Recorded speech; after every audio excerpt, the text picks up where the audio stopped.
KPK berjanji akan mendalami dugaan korupsi dalam kasus yang menyita perhatian publik ini. Polri juga berjanji akan mengusut dan menuntaskan kasus ini. Demikian juga kejaksaan. Akankah aparat penegak hukum bisa membongkar kasus ini? Di sini nyali mereka diuji.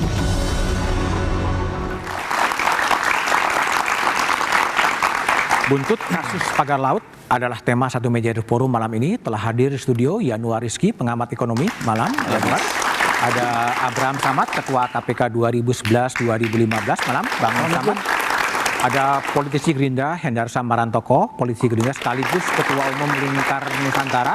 Dan di ujung sebelah kiri ada Immanuel Ebenezer, Ketua Umum Relawan Jokowi Mania, yang juga Wakil Menteri Ketenagakerjaan. Sebelumnya kami juga sudah mengundang pihak-pihak terkait seperti Kementerian KKP dan ATR dan juga pihak swasta yang diduga terkait, tapi mereka belum bersedia untuk hadir di dialog malam ini.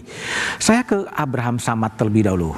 Abraham, Anda bersama dengan sejumlah tokoh kemudian melaporkan Presiden Jokowi ya terkait dalam kasus pagar laut. Benar? Jadi begini, menurut Undang-Undang KPK itu dia punya tupoksi ya mengusut kasus korupsi yang melibatkan satu penyelenggara negara dan pihak-pihak terkait. Siapa pihak-pihak terkait? Bisa swasta. Dalam hal ini Agung Sedayu Group. Itu yang kita laporkan ya. Kemudian penyelenggara negara siapa? Mulai dari paling yang di atas sampai yang terendah. Yang di atas siapa? Ya, kita lihat pertama ada kementerian. Kemudian siapa yang pertama mengusulkan bahwa wilayah PIK itu dijadikan PSN, proyek strategis nasional. Itu kan biasa datang dari kementerian, misalnya Kementerian Ekonomi dan kemarin pariwisata kalau nggak salah. Karena tujuan diletakkannya PSN di PIK itu bahwa wilayah itu akan dijadikan kawasan wisata terbesar di Asia. Maka diletakkanlah PSN. Padahal sebenarnya kalau kita lihat dari esensi PSN, kriterianya itu harus ketat, Bung Budiman. Oke, yang Anda laporkan sebenarnya siapa? Yang kita laporkan yang tadi kan, yang kita bilang. Pihak swasta dan penyelenggara negara. Artinya pemerintahan pada era Presiden Jokowi. Iya, betul sekali. Oke. Clear di situ. Clear bahwa ada keterkaitan antara pemerintahan Presiden Jokowi dalam kasus ini. Ya, kita meminta KPK ya untuk melakukan pengusutan. Oke. Itu siapa-siapa yang boleh diminta keterangan karena dari pemeriksaan nanti itu akan mengerucut siapa kira-kira yang jadi suspek atau siapa kira-kira yang bisa dijadikan tersangka. Karena pertama kita menduga bahwa penerbitan atau penetapan laporan dilakukan oleh Bung Abraham Samad, senior saya ini orang yang punya integritas lah ini. Kita tidak meragukan integritas beliau. Dan saya yakin motivasinya adalah untuk bagaimana penegakan hukum. Nah, selama ini saya tidak punya keraguan. Kemudian dugaan itu ada keterlibatan antara penyelenggara negara dengan swasta. Saya rasa ini bukan rahasia. Ini lagi udah rahasia umum lah ya. Karena kita lihat dari tahun berapa sampai sekarang ini ada kalau nggak salah 2 juta kasus tanah yang melibatkan penyelenggara negara. Nah, kemudian kawan-kawan masuk pintu masuknya PIK 2, ya menurut saya bagus saja gitu. Mereka kan kawan-kawan ini yang melaporkan ini kan punya hak secara konstitusi. Gitu. Kemudian yang dilaporkan juga punya hak secara konstitusi dalam mengklarifikasi apa yang menjadi aduannya.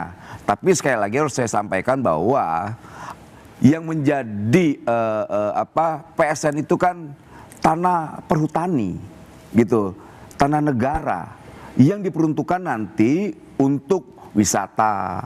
Nah, di situ dampaknya itu kan pasti ada resapan tenaga kerja. Dan kita hari ini kan bonus demografinya luar biasa. Oke. Kalau kembali ke tadi bahwa langsung disangkut pautkan dengan pemerintahan Pak Jokowi, gimana Anda respon itu? Ya gini, saya punya keyakinan lah Pak Jokowi tidak mungkin terlibat dalam kasus ini. Tidak mungkin. Kemudian dia ingin bangsa ini maju ke depan, iya. Jangankan Pak Jokowi, terkadang kita cuma satu keluarga isinya 4 aja, salah satunya pasti ada yang nyimpang. Ini republik besar ini Pak, republik besar ini. Untung Pak Jokowi kemarin fokus beliau itu bagaimana membangun infrastruktur atau akses kesejahteraan itu di republik ini. Dari pulau terpelosok Papua sampai jadi Aceh. Bagus, antas NTT, Aceh dan sebagainya. Kan itu apa bisa kita rasakan dan bisa kita lihat. Baik Yanuar. Bung Yanuar. Jadi Kalau Bung Samad tadi mengatakan ada persekongkolan antara pengusaha dengan penyelenggara negara dalam kasus pagar laut. Anda dari perspektif Penetapan PSN. Gimana? Ya, pertama saya melihatnya apa yang dikatakan oleh Bung Noel tadi ya, bahwa kita nggak usah basa-basi, bahwa antara pengusaha yang kita sebut oligarki dan pemerintah yang berkuasa, ya selalu ada kerjasama.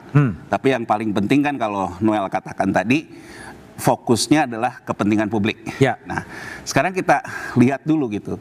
Dari mana sih tadi yang Bung Budiman katakan di awal, siapa sih yang mengeruk uang dari sini pada akhirnya? Nah, gimana uang diciptakan dari sini gitu ya? Nah, kalau kita lihat Pantai Indah Kapuk 2 ini, dia melakukan aksi korporasi. Jadi sebetulnya kita memahaminya ini harus dari cara bagaimana oligarki mencetak uang. Oligarki mencetak uang selalu lewat pasar keuangan, pasar modal. Jadi tahun 2021 dia mengambil satu perusahaan namanya Angkasa perusahaan itu diambil alih oleh Mitra Arya itu, anak perusahaan dari Agung Sedayu. Dan kemudian kalau kita lihat cash yang diambil hanya 130 juta karena yang dimasukkan itu adalah kemudian land banknya dari PIK 1, Bang Budiman. Jadi dari PIK 1 dimasukkan itu kira-kira nggak besar. Di 2022 kemudian dia melakukan aksi korporasi. Aksi korporasi menerbitkan tambahan saham. Kemudian disitulah masuk bersama-sama Agung Sedayu dan Salim Group. Ya, Agung Sedayu dan Salim Group, sehingga ada real cash masuk sekitar, ya angkanya nanti bisa kita lebih, saya nggak terlalu hafal detail, tapi angkanya adalah dia masuk di situ. Tapi didorong oleh apa? Didorong oleh aksi korporasi yang tadi dikatakan oleh Bang Abraham Samad bahwa dia mendapatkan posisi PSN. Okay. Jadi susah dipungkiri bahwa posisi PSN tidak dimanfaatkan oleh PANI dalam hal ini Pantai Indah Kapuk 2. PSN ini dipakai dia juga untuk mengenerate bahwa saham dia ke depan berprospek lah. Ya. Nah, setelah dia mengambil alih itu, Bang Budiman, di mana sih sebetulnya gamenya gitu? Dia kemudian melakukan akuisisi internal terhadap perusahaan-perusahaan yang di bawahnya, ya banyak media yang udah mencantumkan. Akuisisi internal ini perusahaan-perusahaan di bawahnya inilah yang kemudian mengambil tanah-tanah ini. Sehingga kalau kita lihat di laporan keuangan 2024 setelah itu, land bank itu meningkat tajam. Menjadi 34T, 23T sedang dalam proses, sekitar 12T masih ya mungkin termasuk yang, saya nggak tahu yang pagar itu termasuk atau tidak ya. 12T itu masih dalam posisi land bank. Nah, total dia itu sebetulnya mengeluarkan cash sekitar 7T-an. Uang cash yang dikeluarkan oleh Agung Sedayu dan Salim Group, bagi duanya berapa saya kurang tahu persis, tapi kalau dilihat laporan keuangan dari perubahan ekuitasnya real cashnya itu sekitar 7T-an. Tapi dia juga sudah menerima uang muka pelanggang 11T. Jadi kalau kita lihat Bang Budiman, kalau kita lihat ketika dia mengakuisisi internal, berapa sih harga tanah itu? Nah, kalau saya lihat dari laporan keuangan saya baca sih sekitar 5T-an. Berarti kan setelah masuk ke dalam laporan keuangan itu menjadi 34T, ada valuasi baru. Nah, valuasi baru susah dipungkiri kalau dia tidak mendapatkan PSN. Jadi itu memang harus ada pertanggungjawaban dari penyelenggara negara pada waktu itu ya? Ya, saya hanya menggambarkan gambarannya. PSN-nya keluar kan ada penyelenggara negara. Ya, semua orang pasti pengen bisnis gitu. Saya juga pengen bisnis gitu. Tapi kan kalau sekarang saya mengatakan bahwa saya menjual gambar, bahwa saya punya PIK 2 yang nanti entah itu akan jadi pariwisata ternama lah, segala macam. Ya kalau saya nggak dapat PSN-nya mana bisa Bang Budiman. Oke. Nah sekarang jadi kalau kita lihat, sebetulnya posisi hari ini harga saham PIK setelah dia melakukan berbagai macam aksi korporasi itu naik 4.000% Bang Budiman. Dari 134 menjadi 19 ribuan. Kemudian saya mau gambarkan saja, buat Agung Sedayu dan Salim Group, dari uang muka pelanggan aja, uang 7T dia udah balik. Oke. Kemudian, belum kalau sekarang orang katakan rame-rame kayak gini sahamnya turun.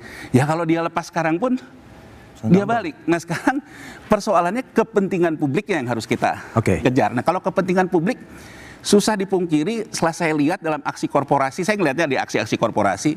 Jadi Corporate Secretary PANI mengatakan, itu yang dipagar itu dulunya sawah terabrasi laut. Nah kalau kita lihat di 2021 kembali lagi di era pemerintahan Jokowi, keluar peraturan pemerintah nomor 18 bahwa kalau tanah yang dulunya itu daratan terabrasi laut itu tidak musnah, itu boleh orang yang dulu pegang ketika dalam posisi masih daratan untuk dapat sertifikat. Jadi tidak musnah. Nah, ini menurut saya kalau dilihat dari gambaran ini, dari teori persekongkolan, ya memang terjadi grand design. Ujung-ujungnya menciptakan valuasi tanah bisa naik, valuasi tanah, dan yang diincar kan tetap konsumen punya daya beli. Kalau harganya jadi naik per meternya 50 juta. Jadi ya menurut saya ya kita harus mendorong. Nah, harus mendorong dalam artian yang tadi katakan Bang Samad tadi. Diperiksa saja. Diperiksa saja semuanya, termasuk Presiden Jokowi. Kan tadi Bang Noel juga